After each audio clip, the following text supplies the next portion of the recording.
नमस्कार छात्रों, मैं हूँ सुनंदा चपटे, GMI कन्याशाला खड़की पुणे 3। आज हम देखने वाले हैं कक्षा 10वीं विषय हिंदी, पाठ क्रमांक है 3, वाह रे हमदर्द। लेखक है घनश्याम अग्रवाल। सबसे पहले मैं लेखक का थोड़ा सा परिचय आपको देना चाहूँगी।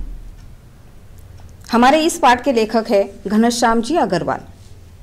आपका जन्म 1942 में महाराष्ट्र के अकोला जिले में हुआ। अध्ययन काल से ही आपकी लेखन में काफ़ी रुचि रही है। आसपास की स्थिति या घटना में हास्य ढूंढना और उसे व्यंग में बदल देना, यह आपके लेखन की विशेषता रही है। आप अखिल भारतीय हास्य व्यंग कवि के रूप में भारत में काफ़ी प्रसिद्ध रहे हैं। आज हम ये जो पाठ देखने जा रहे हैं, वाह रे हमदर्द, इस पाठ में लेखक घनश्याम अग्रवाल जी इन्होंने हमें एक बहुत ही महत्वपूर्ण बात बताने की कोशिश की है। लेखक ने इस पाठ में जो दुर्घटना जो है, इस दुर्घटना के माध्यम से विनोद को बड़े रोचक ढंग से व्यक्त किया है। और हमदर्दी जो होती है, कभी कभी ये हमदर्दी भी बहुत ही पीड़ादायी बन जाती है, पीड़ादायी हो जाती है, और इसी का ही बहुत ही सुंदर तरीके से वर्णन इस पाठ में हमें देखने के लिए मिलता है। तो चलिए इस पाठ को हम देखेंगे। वाह रे हमदर्द, लेखक घनश्याम अग्रवाल जी। अब देखिए, बात ये हो गई कि एक दिन लेखक पूंजीवादी और समाजवादी अर्थव्यवस्था में भाषण सुनकर अपनी साइकिल से घर वापस आ रहे थे। सामने से एक मोटर बहुत ही जोर से आ रही थी। लेखक के भी कुछ समझ में नहीं आया। मोटर बहुत ही तेजी से उनकी ओर आ रही थी। दोनों में भिड़ंत हो गई, मतलब कार और साइकिल जो थी उनकी दोनों की टक्कर हो गई। जैसे ही टक्कर हो गई, साइकिल से लेखक नीचे गिर पड़े। आजू बाजू जो लोग थे उनमें अभी भी मानो मौजूद थी, और इसीलिए उन लोगों ने लेखक को एक सार्वजनिक अस्पताल में भर्ती किया। जब बाद में लेखक को होश आया, उन्होंने अपने इर्द गिर्द उन्होंने देखा तो सबसे पहले उनकी समझ में ये नहीं आ रहा था कि वे कहाँ हैं, और इसीलिए वे कराहते हुए बोल पड़े, मैं कहाँ हूँ। आजू बाजू जो लोग थे, कोई परिचित थे, कोई अपरिचित थे। उन्हीं में से एक व्यक्ति सामने आया और उसने कहा कि आप सार्वजनिक अस्पताल के प्राइवेट वार्ड में हो। आपका एक्सीडेंट हो गया है, आपकी टांग टूट गई है, लेकिन अब घबराने की कोई बात नहीं है। जैसे ही उस व्यक्ति ने ये सारी बातें बताई, लेखक जो थे वे अपनी टांगों की ओर देखने लगे। उन्होंने देखा कि उनकी एक टांग जो थी वो सही सलामत अपनी जगह पर थी, लेकिन दूसरी जो टांग थी वह रेत के थैले में एक स्टैंड पर लटक रही थी। अब यह जब लेखक ने देखा तो लेखक के मन में एक नए मुहावरे ने जन्म लिया, टांग का टूटना।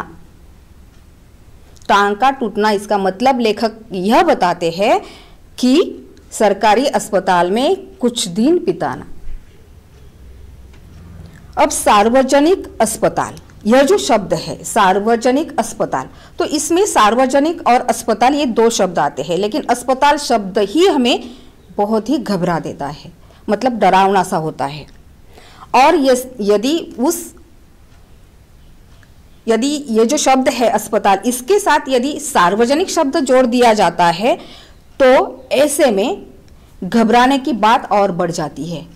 लेखक तो यहाँ पर ये कहते हैं, मानो सार्वजनिक अस्पताल, इसका मतलब है आत्मा का परमात्मा से मिलन होने का समय आ गया।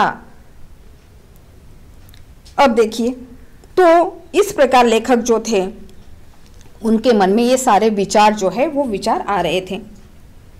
अब लेखक को ये भी लगा कि मेरी ये जो टांग टूटना है, ये टांग टूटना यह एक घटना है और सरकारी यानी सार्वजनिक अस्पताल में भर्ती होना यह एक दुर्घटना है। अब ये तो बात यहाँ पर हो गई। अब लेखक कहते हैं अब मुझे और ज़्यादा फिक्र करने की बात सामने आ रही है। अब देखिए यहाँ पर फिक्र इसका मतलब है चिंता करना। फिक्र यानी चिंता करना। अब चिंता करने की कौन सी बात है? तो चिंता करने की यह बात है कि लेखक जो थे वे सार्वजनिक अस्पताल के प्राइवेट वार्ड में भर्ती हुए थे।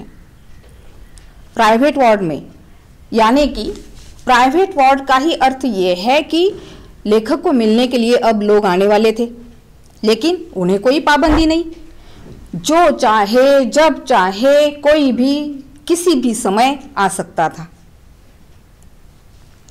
लेखक को ऐसा लगा कि यदि मैं जनरल वार्ड में होता तो शायद वहाँ उसका एक अलग सा अनुशासन होता है। उसी अनुशासन के तौर पर लोगों का आना जाना जो होता है उसका एक नियम होता है और उसी नियम के तरीके से मतलब नियमों का पालन करके लोग अपने मरीजों को देखने के लिए आते हैं। लेकिन यहाँ पर मतलब प्राइवेट वार्ड में ये बात नहीं होती। अब ये भी बात लेखक के दिमाग में आने लगी कि जो लोग आएंगे बदला लेने के लिए आएंगे। मानो वे ये बात कहेंगे कि बदले का बदला और हमदर्दी की हमदर्दी। यानी कभी लेखक उन्हें देखने गए थे तो उन पर जो एहसान है ये एहसान चुकाने के लिए लोग वहां पर आएंगे। यहाँ पर देखिए एहसान, ये जो शब्द है एहसान, इसका मतलब है उपकार। मतलब लेखक ने जब उन पर एहसान किया, उपकार किया, तो उसकी पुनश्चा मानो उन्हें वही एहसान लेखक पर करने के लिए वे लोग लेखक को देखने के लिए आएंगे। अब सबसे पहले कौन आए? देखिए सबसे पहले वे लोग आए जिन्हें लेखक देखने के लिए गए थे। कभी किसी की टांग टूटी थी, किसी या फिर कोई और टूटा था, शरीर का कोई और अंग टूटा था, ऐसे लोगों को देखने के लिए लेखक गए थे। तो वैसे ही लोग अब लेखक से मिलने के लिए आ रहे थे, मानो एहसान चुकाने के लिए आ रहे थे। वैसे तो उनमें कोई हमदर्दी नहीं थी, केवल एहसान चुकाना यही एकमात्र मानो उनका उद्देश्य था। और इसीलिए लेखक को लगा आराम की तो हमें सख्त जरूरत है, लेकिन प्राइवेट वार्ड में होने के कारण मुझे आराम तो नहीं मिलेगा, और इसीलिए मैं आज मेरी आंखें ही नहीं खोलूंगा, चाहे कोई भी आ जाए। ऐसे लेखक सोच ही रहे थे कि उनके ऑफिस के बड़े बाबू आ गए। लेखक को देखा, उन्हें लगा लेखक सो गए हैं।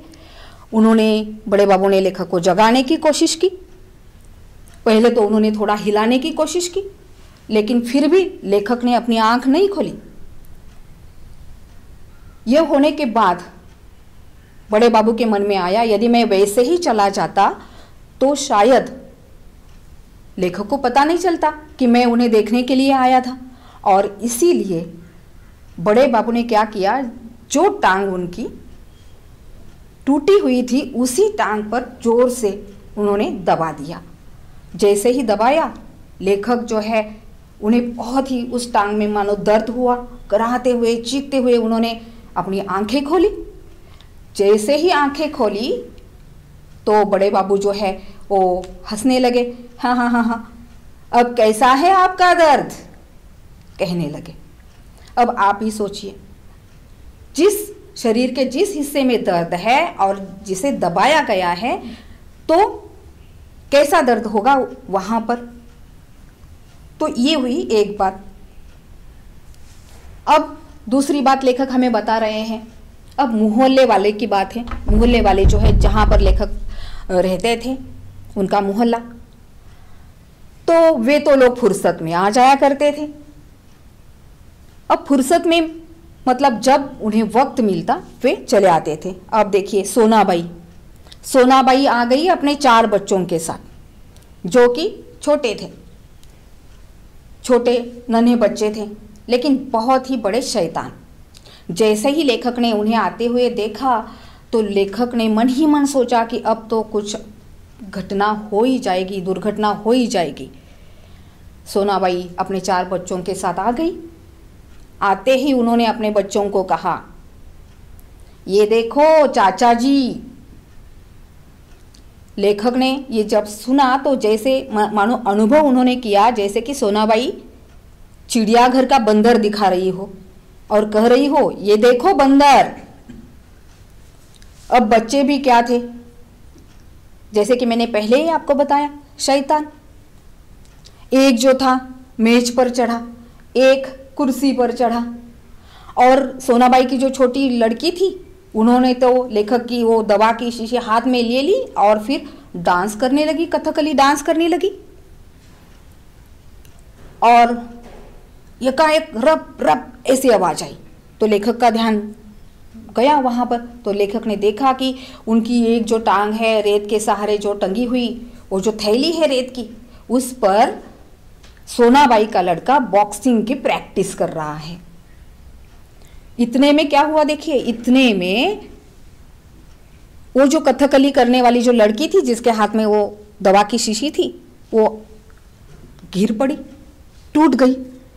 कुछ ही क्षण के लिए सोनाबाई ने उस बच्ची की ओर घूरते हुए देखा और दूसरे ही क्षण लेखक की ओर देखकर कहने लगी, भैया पेड़े खिलाओ, पेड़े। बहुत ही अच्छी बात है, दवा की शीशी टूट गई है, मतलब दवा गई, बीमारी गई।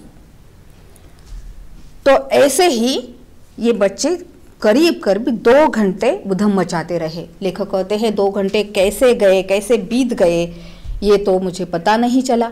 सोनाबाई 2 घंटों के बाद अपने बच्चों को लेकर वहाँ से चली गई। जाते जाते ये भी कहा, ध्यान रखना अपना, मैं फिर मिलने के लिए आ जाया करूँगी। और ये जब लेखक ने सुना तो लेखक कहते हैं, मैं तो कांप उठा। कांप उठना मतलब भयभीत हो जाना, कांप उठा मतलब भयभीत हो जाना। देखिए, तो अब ये तो एक घटना हो गई। अब लेखक और भी हमें बता रहे हैं कि कई लोग होते हैं औपचारिकता, केवल औपचारिकता निभाने के लिए आ जाते हैं और औपचारिकता की भी हद होती है। और यदि आपने देखा होगा कि कई लोग होते हैं गांव से चले आते हैं मरीज से मिलने के लिए। ऐसे ही एक अनुभव लेखक ने भी वहां पर पाया। लेखक ऐसे ही अपने कमरे में बैठे हुए थे कि अचानक एक मोटर आकर उनके कमरे के सामने रुक गई। वहां से मोटर में से एक आदमी फटाक से नीचे उतरा और झट से लेखक की ओर दौड़कर आया और लेखक की छाती पर औंधा पड़कर, औंधा इसका मतलब है उल्टा, औंधा का मतलब क्या है, उल्टा। तो औंधा पड़कर मतलब छाती पर सिर रखकर, लेखक के छाती पर सिर रखकर जोर जोर से रोने लगा। लेखक को मतलब कुछ समझ में ही ये बात नहीं आ रही थी कि अक्सर हुआ क्या है। जोर जोर से वो रो रहा था, कह रहा था, सत्यानाश हो जाए उस मोटार वाले का, ये आपको क्या हो गया। लेखक तो मन ही मन कह रहे थे, मुझे तो कुछ नहीं हुआ, केवल मेरी टांग टूट गई है, लेकिन इसे क्या हो गया है, ये इतना जोर जोर से रो रहा है। वो जोर जोर से रो रहा था, लेखक की मतलब ये बात समझ में नहीं आ रही थी। तो बाद में उसका रोना थोड़ा कम हो गया। कम हो जाने के बाद उस व्यक्ति ने लेखक के चेहरे की ओर देखा। जैसे ही चेहरे की ओर देखा वो बिल्कुल चुप हो गया। चुप होकर हंसते हुए उन्होंने कहा, भाई माफ करना, हाँ आजकल लोग है ना ठीक से पता भी नहीं बताते। गुप्ता जी से मुझे मिलना था और शायद गुप्ता जी का कमरा पास में है, पास में होगा शायद, माफ करना है भाई, माफ करना। और ये कहकर वो वहां से चला गया। अब ये सब अनुभव करके असल में लेखक को गुस्सा आना चाहिए था उस व्यक्ति पर, लेकिन लेखक को गुस्सा आया अपनी पत्नी पर। क्यों? क्योंकि लेखक की पत्नी को ऐसा लगा था कि ये जो आदमी है ये लेखक का कोई गांव का रिश्तेदार है, और इसीलिए लेखक की पत्नी ने उस ड्राइवर को मोटार के पैसे दिए थे, मतलब उस व्यक्ति का भाड़ा जो था वो अदा किया था। तो इसीलिए लेखक जो है वो अपनी पत्नी पर बहुत गुस्सा हो गए। अब बात यह है कि लेखक हमें और उदाहरण बता रहे हैं। लेखक कहते हैं कि हमदर्दी दिखाने वाले लोग जो होते हैं, कभी कभी हम उनकी सूरत भी देखना नहीं चाहते। ऐसा भी होता है कि कई लोग ऐसे होते हैं, हम उनकी सूरत भी देखना नहीं चाहते हैं, लेकिन फिर भी वे लोग हमें देखने के लिए मतलब हमारे साथ हमदर्दी जताने के लिए, हमदर्दी यानी देखिए यहाँ पर शब्द लिखा है हमदर्द, हमदर्द यानी सहानुभूति, यानी हमारे दर्द में शरीक होना, हमारा जो दर्द है उसे अनुभव करना। तो ये जो हमदर्दी दिखाने वाले जो लोग होते हैं उन्हें हम पसंद नहीं करते, लेकिन फिर भी वे आ जाते हैं। ऐसा ही एक अनुभव लेखक ने किया। लेखक ने देखिए, लेखक के साथ ऐसा ही एक अनुभव आया। क्या हुआ कि लेखक जिस शहर में रहते थे उस शहर में एक कवि थे जिनका नाम था लपकानंद। अब ये जो लपकानंद थे उनकी कविताएं काफी बेतुकी हुआ करती थी, मतलब अर्थहीन ऐसी कविताएं हुआ करती थी, लेकिन जो भी कोई उनसे मिलता वो उन्हें पकड़ लेते और 10-20 कविता सुना ही देते। तो लेखक सदाई उनसे भागने की कोशिश किया करते थे। अब वे लपकानंद आ गए लेखक को देखने अस्पताल में। आने के बाद कहने लगे, कैसे हो दोस्त, अब कैसी है आपकी तबीयत? मैं 2-4 दिन से बहुत व्यस्त था, कवि सम्मेलनों में मैं बहुत व्यस्त था और इसीलिए मैं आपसे मिलने के लिए नहीं आ सका। लेकिन रात में जब मैं आपके बारे में सोचता रहा तो मुझे एक कविता सूझी, मतलब मैंने एक कविता बनाई और फटाक से उन्होंने अपना झोला जो था, झोला इसका मतलब है थैली, झोला का मतलब है थैली, अपनी थैली में से एक डायरी निकाली और डायरी निकालकर वो जो अपनी बेतुकी कविता थी वो लेखक को पढ़कर सुनाने लगे। अब देखिए वो कविता क्या थी। उसने कहा, मतलब उस लपकानंद जी ने कहा, असम की राजधानी है शिलांग, असम की राजधानी है शिलांग, मेरे दोस्त की टूट गई है टांग, मेरे दोस्त की टूट गई है टांग, मोटार वाले तेरी ही साइड थी रॉन्ग, तेरी ही साइड थी रॉन्ग। अब देखिए, तो ये थी कविता। अब कविता सुनाकर वो जब लेखक की ओर देखने लगे तो लेखक को लगा उनकी दोनों आंखें जो थी वो लेखक को कुछ 2 मैसेज दे रही थी, कुछ अलग अलग 2 बातें बता रही थी। एक बात थी, एक मानो एक आंख जो थी वो कह रही थी कैसी लगी मेरी कविता, और दूसरी बात मतलब दूसरी आंख लेखक को ये कह रही थी शायद कि अब कैसे भागोगे मुझसे, कविता तो सुननी ही पड़ी ना आपको। तो इस प्रकार अब लेखक ने उन्हें चाय पिलाई और फिर लपकानंद वहां से चले गए। तो न जाने ऐसे कितने सारे अनुभव जो है वो लेखक को वहां पर आए। अब लेखक जो है वो ईश्वर को प्रार्थना कर रहे हैं, ईश्वर से कह रहे हैं कि हे ईश्वर, यदि तुम्हें मेरी दूसरी टांग तोड़नी है तो जरूर तोड़ना, लेकिन ऐसी जगह पर तोड़ना जहां पर मेरे कोई परिचित व्यक्ति ना हो, या फिर मुझे कोई ऐसी परिचित व्यक्ति जो होते हैं वे मुझे मिलने के लिए ना आया करे। बात ये है, लेखक हमें बता रहे हैं, क्योंकि वे कहते हैं कि बहुत ही मतलब बेदर्द होते हैं, क्योंकि बहुत ही बेदर्द होते हैं ये हमदर्दी जताने वाले लोग। अब ये जो कहानी है ये कहानी यहाँ पर ख़त्म हो जाती है, मतलब हमारा पाठ तो यहाँ पर ख़त्म हो गया है। अब इस पाठ से हमें क्या सीख मिलती है? तो छात्रों, एक बात हमें सदैव ध्यान में रखनी चाहिए कि जब भी हम मरीज को देखने जाए तो वहाँ पर उस अस्पताल के जो अनुशासन है, मतलब जो नियम है, उनका पालन हमें अवश्य करना चाहिए। यह रही एक बात। दूसरी बात यह है कि हमें सदैव ये बात ध्यान में रखनी चाहिए कि जो मरीज है उसे आराम की सख्त ज़रूरत होती है। तो हम कब जाए, कब तक वहाँ रुके, उसके साथ कौन सी बातें करें, ये जो बातें हैं ये बातें हमने ज़रूर ध्यान में रखनी चाहिए। और इसीलिए ये जो पाठ था घनश्याम जी अग्रवाल, इन्होंने इस पाठ द्वारा हमें यही बताया है कि हमें मतलब हमदर्दी तो हम जताए, लेकिन हमदर्दी इतनी भी नहीं होनी चाहिए कि वो पीड़ादायी बन जाए।